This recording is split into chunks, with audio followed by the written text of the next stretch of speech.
Okay, chapter 8 is about motivation, leadership, and teamwork. This is all related to how companies create policies, procedures, and develop leaders to get employees to be happy and to be productive. So, benefits of keeping workers or employees motivated. Workers are more productive when they're motivated, right? They're more creative. Retention levels are higher. What does it mean, retention levels? Erin. Organization's ability to retain its workers, to keep its workers. To keep the workers, because it costs the company money. If they lose workers, they have to recruit new people and train them and so forth. So it costs money, right? Companies benefit financially overall when they have motivated employees. Motivated employees will give more, will work harder, will again be more creative than those that hate coming to work and hate their jobs. You don't want to create a work environment where people feel that way. So let's look at a motivation theory. This theory is very important to know. Maybe some of you have already seen it if you've taken psychology classes, marketing classes, management classes, and all kinds of other fields. Maslow's hierarchy of needs comes up, right? Has anybody heard about this before? One person, good. Okay, well, I'm glad you're all learning something new today, right? So Maslow created a pyramid and argued that people fulfill their needs in order of importance, right? And once a need is fulfilled, they're motivated to fulfill basic needs first, and then they go up. Once those are fulfilled, they go up, up, up, up, up. So they're in order of importance. So let's look at the basic needs. Physiological needs: food, water, sex, and sleep. Why is sex a physiological need, by the way? What's that? Instinct. But why? Erin. The need to reproduce. The need to reproduce, evolution, right? We have an instinct, we need to reproduce, right? So that's a basic need, right? Once you satisfy that need, you're looking for safety and security, safe and stable place to live and work, right? And then you do that, you get a good job, you have a steady pay and everything, and you have that. The next need is love and belonging, feeling accepted by others, having your kind of tribe, your folks, people, your friends you hang out with, maybe a romantic relationship, things like that, right? Once you fulfill that, you go to self-esteem. At work, that translates to recognition and respect, right? I have this position now, or I got a promotion, or I have a manager's title, or I have my own office now, right? You kind of move up in your career and you get more recognition. Once that need is fulfilled, you look for even more self-fulfillment, creativity, beauty, not physical beauty, but life beauty, and you might pick up a new hobby, you might go volunteer, you might create some volunteer organization, or run some kind of club, environmental club, or things like that later, which usually happens later in your life. When we look at Bill Gates has done all of this, and he puts a lot of his money and time in his life into helping underserved populations around the world, right? That's a good example. That's his way of self-actualization. It helps him fulfill that need, and it helps others, obviously, right? The difference between all those and the last need is these needs can be completely fulfilled and you're completely satisfied. Self-actualization is not. There's always more you can do. You can learn another language. You can pick up piano lessons. You can do art classes. You can start a new foundation. There's always more, right? Where it's really limitless. So you're never going to feel like, oh, okay, I'm now done with self-actualization. I don't need to do any more. Then you might as well die, right? Anyway, so just to demonstrate how Maslow's theory can be proven, that it's an order of importance. The basic physiological need, food, right? When you're hungry, you're very motivated to do something to get something into your stomach, right? You're really hungry. You're not worried about recognition or respect. You gotta eat first, right? So, and you know, a normal day-to-day life, we're not living in the Stone Ages anymore. We don't need to go hunting or whatever. But what are you motivated to do when you're hungry? Let's say you're at home and you don't have a car. Your brother or sister borrowed your car. You're at home and you're hungry. What do? What does hunger motivate you to do? Think about it. You're at your house right now or in your apartment, home alone. Roommates are gone. What would you do? What will you do? Yes. Find food in the house, probably look through the fridge and cabinets and maybe cook something, right? Because you're motivated to now make food for yourself. What about if you're out, oh, you know, like after around lunchtime, you go through the cafeteria and you're hungry and you smell all that delicious food. What do? And you have the money to buy it, let's say. You're motivated. You're going to go and spend money to fulfill that need, right? Because you're hungry. Marketers look at that all the time, right? What motivates you to spend money? Right?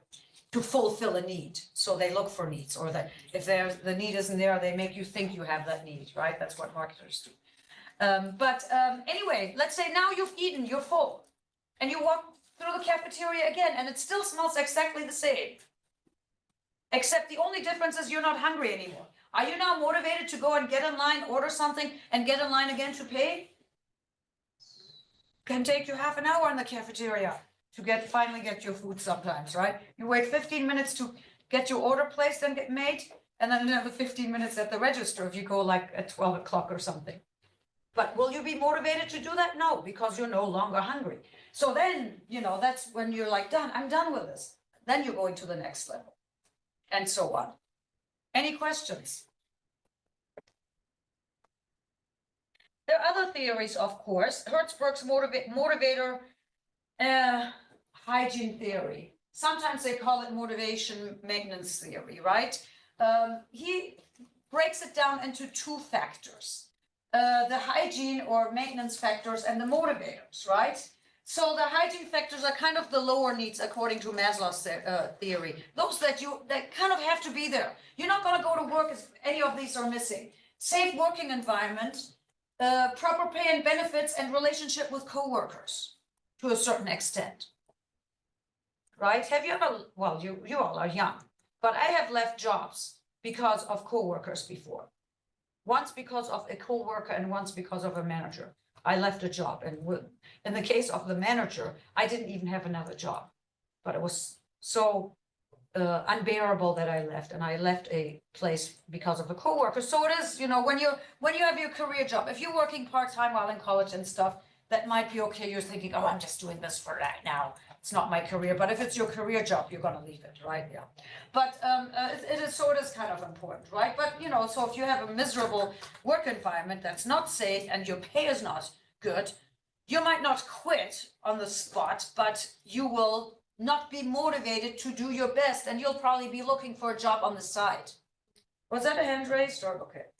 Those are basic things that have to be there for you to work. Yes. He also highlights the importance that if you go into a workplace and your basic hygiene factors aren't met, doesn't matter how much you do in your motivators, you're never going to get that that drive back from your employees. It doesn't matter what you do. It doesn't matter how many pizza parties you have or how much you raise. If your basic hygiene factors aren't met, the motivation's not going to be there.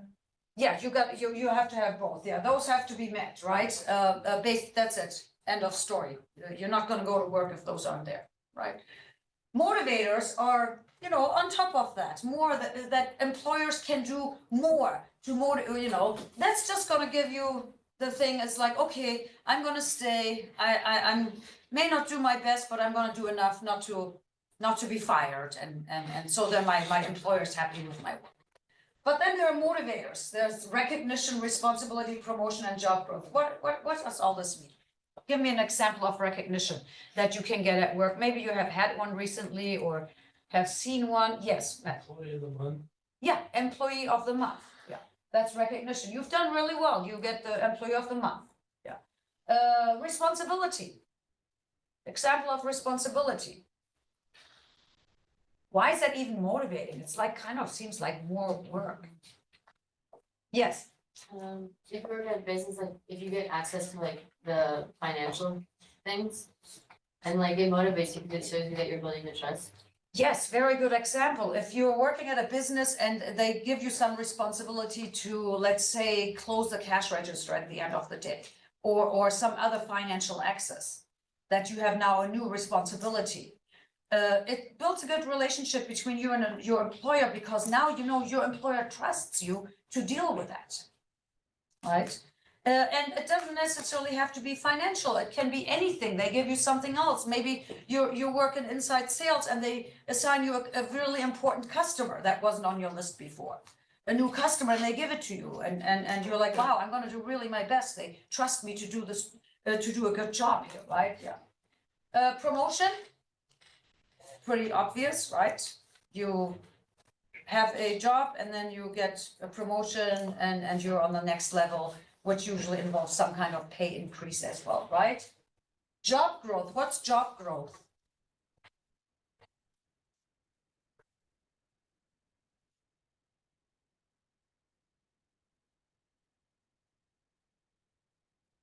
Kind of what the word says.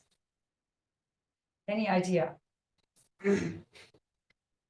Those HR professionals here.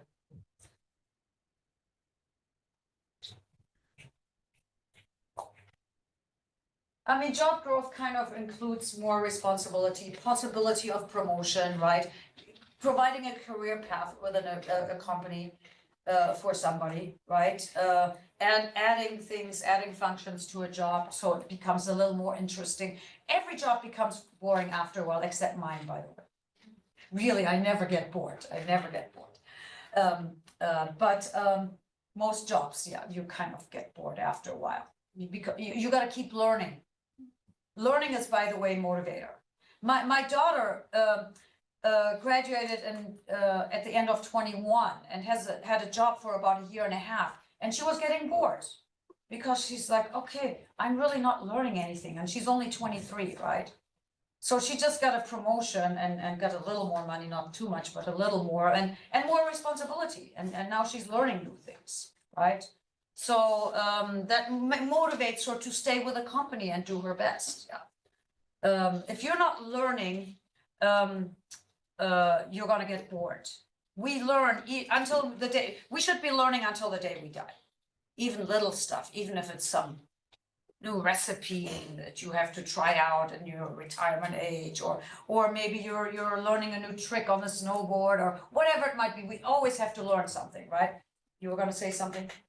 No, just that if an organization is well tasked and well structured and well like financed, when they do your onboarding process of new employees, they'll outline, if they care enough and they care enough about the growth in the organization, they'll outline pathways for you and help motivate you and push you through CPD and all sorts of things to get into that position. Yeah, very good. Yeah. Okay, any questions about motivational theories? Make sure you read the chapter, and these are there's some other motivational theories in the textbook, but these are still the most popular ones and most applicable ones, right? And they will come up in marketing books, in psychology books, and management books, leadership classes, or whatever you might take. I guarantee you, you're gonna, Maslow especially, Maslow's hierarchy of needs. Now you hear the term, you'll remember, oh, it was that pyramid, right? Where, the basic stuff first and then the higher level stuff later, right? Always remember those. They will come up in other coursework. So the next topic is management theories, right? There's theory X and theory Y. There are two different management theories, and they're both applicable. You still see them at all workplaces, right? So Theory X managers assume when it comes to motivation that employees are not motivated. There's no motivation. Theory Y managers on the other side assume that employees are naturally motivated. They want to do well, right? As far as management, Theory X managers must use heavy control of workers. So those are the ones that tend to be more like micromanagers that look over your shoulder, check all the work you do, right? Versus in Theory Y, they will create their own motivation, and if you let them be, right? And they will do well on their own. As far as leadership, they are creating a relationship between manager and employee where the employee just follows instead of creates things or solves problems themselves, right? Versus Theory Y, they believe that employees are creative problem solvers.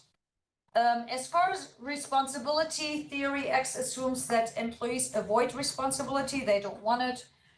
On the opposite end, Theory Y assumes they seek responsibility.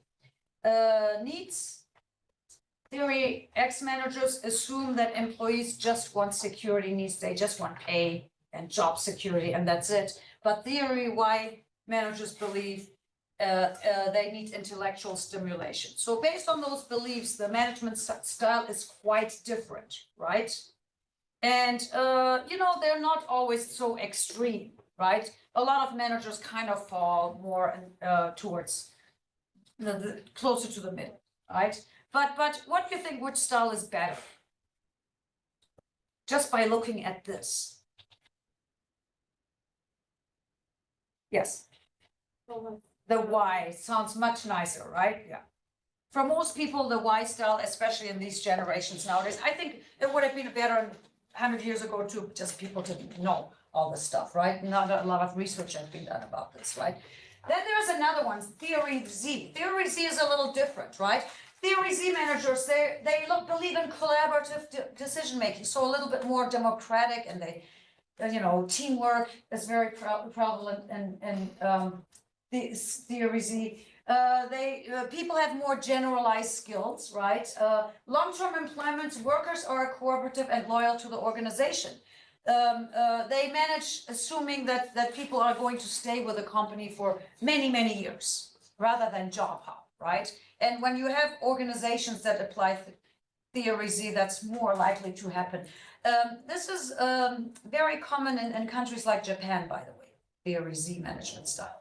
You belong, you're cooperative, you work together. It's the team, it's us all in it together, right? Benefits, of course, you have a lower turnover, higher productivity, and strong workforce morale. Any questions? Let me just see something real quick. I want to go back here real quick. So, naturally, we're all going to prefer Theory Y, right? Because that seems like they're honoring the employee more, there's more respect, more trust is being built and things like that. Can you think of any time when Theory X might work better?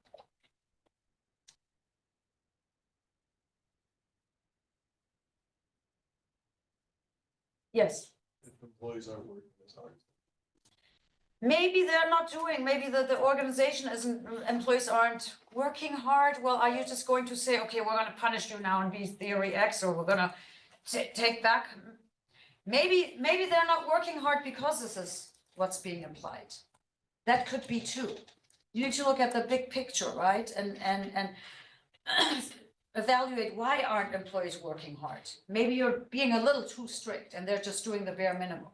But sometimes employees aren't working hard, or maybe there's a crisis situation and employees don't know what to do. If there's a crisis situation, you got to do this. If there's a fire, you're not going to sit down and say, okay, we're going to be like, oh, can you come up with a creative solution right now? No, you're going to yell at people, do this, do that, go over there, get that. In a crisis situation, you can't do that. You have to, this is, I'm not going to show you the slides on it and stuff. It's explained in the book a little bit. There's a table where, certain situations call for certain management styles. But there's something called situational leadership, where leadership changed their styles based on the situation. Also, sometimes this is applied when a team is new, when the employees are new and they're not just not necessarily trained well enough to be left alone and be left on their creative thinking and all that stuff. You know, think about when you first started a job somewhere. The first week you were there, you probably had to be told what to do, and maybe the manager watched you more and looked over your shoulder a little more. But maybe after a month or two, a change to that, right? So there are sometimes situations that call for the style, where the style works better. I just wanted to mention that, so it's not like, you know, you start a job and you say, oh, they're doing this must be a bad company. It's not like that, right? So there are other motivational theories that you'll hear about in other classes as well. Taylor came with a scientific management theory in the 20s and 30s, has heavily studied workers' behavior. A lot of it was done in factory settings, right? A real interesting one is something called the Hawthorne effect. Hawthorne studied workers, okay, I guess that's a short period, yeah. There was a study done in large organizations to see how workers were affected by light and by the air quality in the environment and things like that. How much has their productivity been affected by that, right? That was the whole purpose of the study. Lighting, air circulation, things like that, right? Just the physical environment. What they found out from those studies is, regardless of how the lighting was, and regardless of the air circulation or this or that, the people that were exposed to the study all performed better in good light and bad light and good air and bad air. Why do you think that could have been? When they were studied, all of a sudden they all performed better.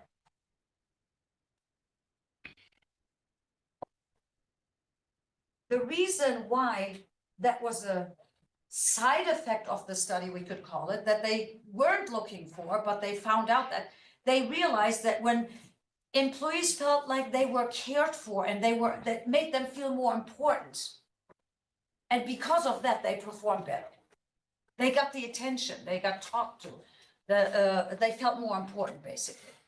So that is the Hawthorne effect, if you ever hear that. You're doing a study here to trying to find out something like that. As a side effect of the study, you find out something else that you weren't even looking for.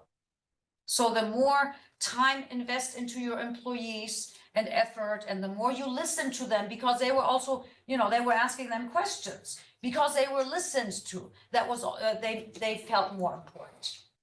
Before that, Industrial Revolution, nobody asked factory workers, what do you prefer? What do you like? Does this work? Does this not work? All of a sudden that changed, the subjects of the study had a different experience and they performed better. Smart motivation factors, autonomy, mastery, and purpose. So money isn't the best. Money is of course important, but when we look at Hertzberg's theory, money was a hygiene factor. It's got to be there. There has to be the right amount of money for the type of job that you're performing. If you're feeling that you're underpaid, and this is what you are referring to, it doesn't matter motivational factors. You're out the door. You're going to get a job somewhere else where you make more money, right? But that's the basis that's expected. If you want above and beyond performance from an employer, you have to give them autonomy, mastery, and purpose. How do you give an employer autonomy?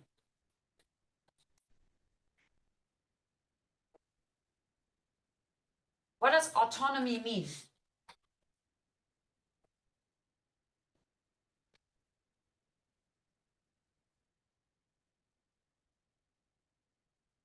Yes. You're independent.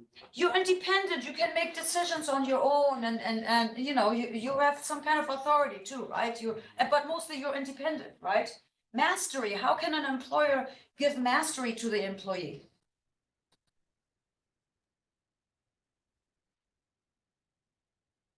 What then can an employer do to make you a master of your trade?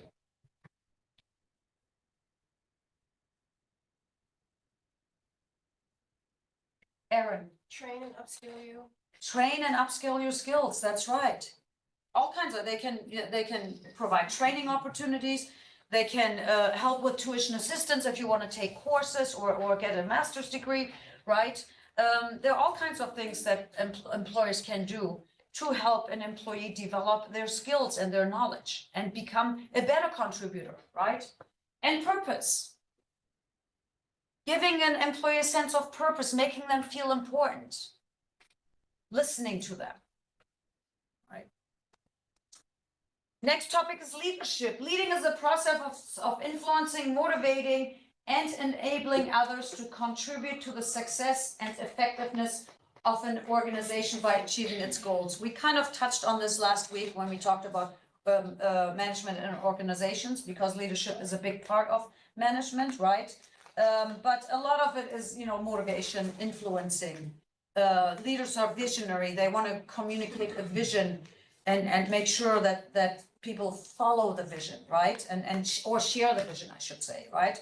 There are 4 common types of leaders: democratic, autocratic, affiliative, and visionary. Let me just peek ahead. I think I have a slide of that. Yeah, so let's look at the different leadership characteristics, benefits, and when it's applied. And this is kind of similar. You can see similarities to theory X, Y, and even Z in this, right? This is just another theory that has different categories. You will learn a lot of business theories, economic theories, this and that kind of essentially all say the same throughout your education, but they just break it out differently. They have different categories. They'll call it different names and things like that. But a lot of times you can always see comparison, just like you saw the similarities between Maslow's hierarchy of needs and Hertzberg's theory, right? So this is just another one when we talk about leadership styles, right? So for democratic leadership characteristics, democratic leaders tend to listen. There's more teamwork and more collaboration and more influences of each team member, right? An autocratic leader commands and says things like, do it because I said so, right? They threaten, they have tight controls, they're the micromanagers. They contaminate everyone's mood. You can go to work and be in the greatest mood, and there's that autocratic leader and says something, and you're like, oh gosh, I have to be here 8 hours now. How am I going to survive this, right? They tend to drive away talent. People that are talented and career-driven are not going to stick around very long, right? Laissez-faire or affiliative leaders. Laissez-faire comes from French and means let them do, hands-off leadership style. Promotes harmony, emphasizes with others, boosts morale, and solves conflicts. And then the visionary, it does neither of these or a combination of these, but they are more into inspiring, believing in the vision in themselves, is empathetic, explains how and why people's efforts contribute to the dream, right? So good leader is a visionary and has every follower or should be follower share the vision and have the same dream, right? Benefits to the style. Each style has a benefit, right? The democratic one values people's input and communicates through participation. The autocratic soothes fear by giving clear direction in an emergency, or even sometimes not an emergency. And the example I gave, when you're new on the job, you kind of look for that guidance, and you need somebody to tell you what to do sometimes until you can be on your own, right? Or of course, clearly in emergency situations. The affiliative one creates harmony by connecting people to one another, and the visionary moves people towards the shared dream. When the style is appropriate and democratic style, when you need consensus, you need everybody to agree, you need everybody's input. When you work in teams and everybody brings something to the table and just like the word says democratic, it's kind of like a lot of times you will vote on things, but you will not dismiss anybody's opinion, right? Autocratic in crisis, similar to the X style, you gotta tell them, do this, do that, right? Military will have autocratic leadership style. Has anybody served or is thinking of serving in some kind of forces? It's a super autocratic. And it will be like that. It won't change. Yeah. My boyfriend's son just went through basic training in the Navy. Oh my gosh. It's like, and he survived. He made it. But he told us stories then, yeah. Anyway, laissez-faire, they heal rifts in teams if something goes wrong, to motivate during stressful times or strengthen connections. You know, there are going to be stressful times at any organization, right? And the visionary, when changes require a new vision, or when a clear direction is needed, or when you have a radical change. There will be changes, and change is necessary, and you can't avoid change. Not in your personal life and not in organizations either, right? But when there is a change, the first reaction by the members of the organization is, why? I don't want that. I'm used to this and stuff. But if you communicate a clear new vision to embrace that new change, people are much more willing to change, and they will work hard and they will accept the change. When you bring change to an organization, people have to accept it in order for it to be effective. Are there systems for measuring leadership? Yes, there are all kinds of things, you know. I mean, you know, have you ever done a personality test like Myers-Briggs or, you know, Big Five, the Cattle 16 thematic appreciation test? I don't know what that one is. Has anybody ever done any tests like that? The Myers-Briggs kind of tells you, is a lot about how introvert and extrovert you are and what type of profession you might fit your style. I would take that with a grain of salt. Don't do that test and say, oh, okay, I guess I'm not cut out to be a manager. Don't do that. Have you taken it? Is that, yeah, and do you want to share what came out, or was it surprising, or? I don't remember, but what it said. It fit, yeah, it's a pretty good test, you know, but, you know, again, take it with a grain of salt. You might get some ideas. Maybe there's something you wouldn't have thought about. Maybe you look at the results, and you can go online and you can take it for free. It's called Myers-Briggs, right? But you might find out, oh, I never thought about that. And let me explore this a little further. But if you do want to do something and Myers-Briggs doesn't tell you that's your personality, don't get discouraged. You know, again, I've done the test several times, and depending on my mood, sometimes I get different results, right? Teamwork. Companies do teamwork. There are lots of advantages of teamwork. In good working teams, emphasis on good working teams, right? There's agreement on the objective at hand and the best approach to solve the problem. Everybody has a different perspective. You discuss things and you come up with a hopefully best possible solution to problems, right? Teammates depend on one another's ideas and efforts to complete the task successfully. Have you ever done teamwork in school or at work? Yeah. So if one team member messes up, that's going to affect everybody. There's some kind of, you almost have something called fiduciary duty to your team members. You owe them to do your best, right? In a good working team. You're not going to let your team down. Imagine you're rowing a boat and you're racing. Has anybody ever done rowing? Anyway, this is just a good example how to talk about teamwork, right? And you have, I don't know how many people are on a crew, I have no idea. Let's say 6, right? And then you have the lead crew. And you know, you're not just gonna stop rowing, or you're not gonna row less and let them do all the work. You're gonna row your hardest. Otherwise, you're gonna let your team down. And there's a sense of accountability, and members are committed to one another's success. So that's kind of what I just explained with the rowboat, right? Everybody depends on everybody else contributing to the commonly shared goal. In the rowing example, probably the goal is to win the race, right? And get the trophy. Challenges with teamwork, it's not just, you can't, it's not that easy. You don't just put a bunch of people together and say, here's your team, do all this great stuff now. There are challenges, right? So teamwork does not always bring more creative output. Sometimes maybe the team members aren't in harmony. Maybe they're competing with each other. Maybe they don't have the resources that management needs to provide them to accomplish their mission and things like that. One of the biggest problems with teams is groupthink. If a team is not carefully selected, this behavior of wanting to fit in can lead to narrow-mindedness. What, have you heard the term groupthink before? If not, what do you think it means? Groupthink, when you think as a group.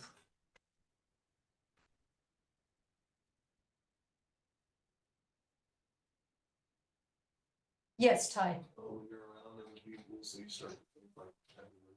Yes, you kind of think that everybody starts to think alike. You don't think outside the box. You don't bring your individual thinking to the table anymore.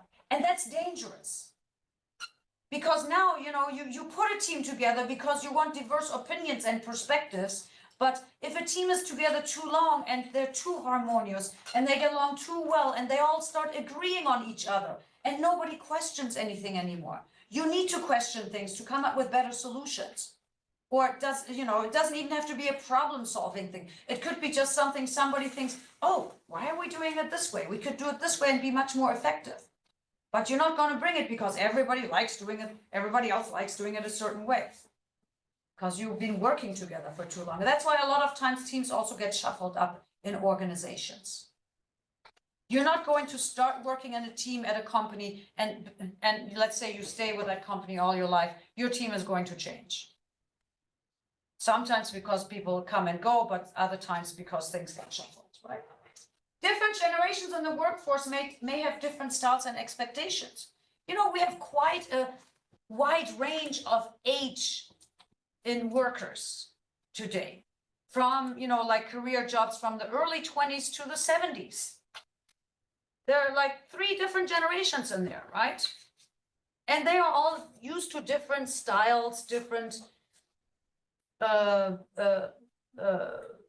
have different values, different life experiences. That's a challenge, but I think that challenge can also be a benefit because the different generations can learn from each other.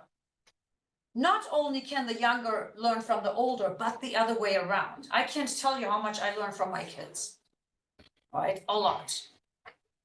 So it goes both ways. So there could be a lot of friction in the beginning, but again, well-functioning team, and if you have people that are willing to work and understand and get along and have a shared vision, that can actually be a plus. Effect of technology on the design of teams. Of course, virtual teams. You have more and more virtual teams nowadays. It was already like that before COVID, by the way. It's not something that COVID brought us, but with COVID, it has become even more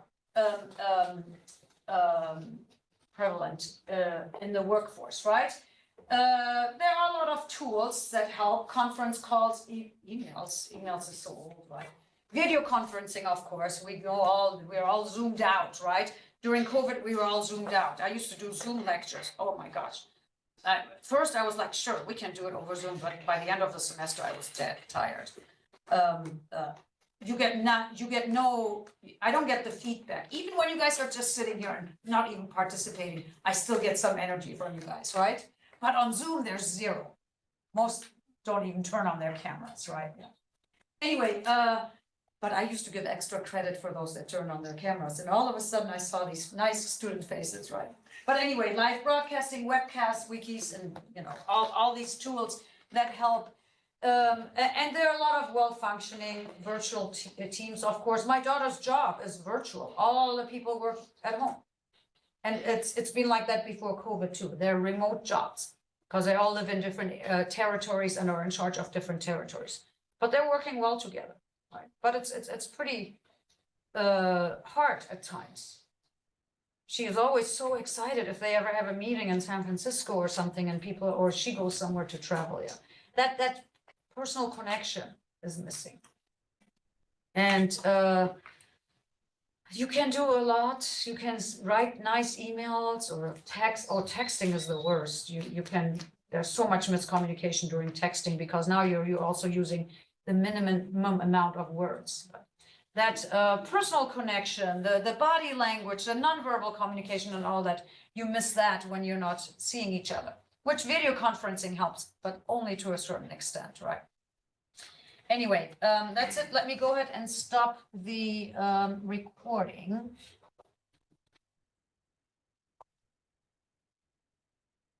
Any questions? Let me just see something real quick.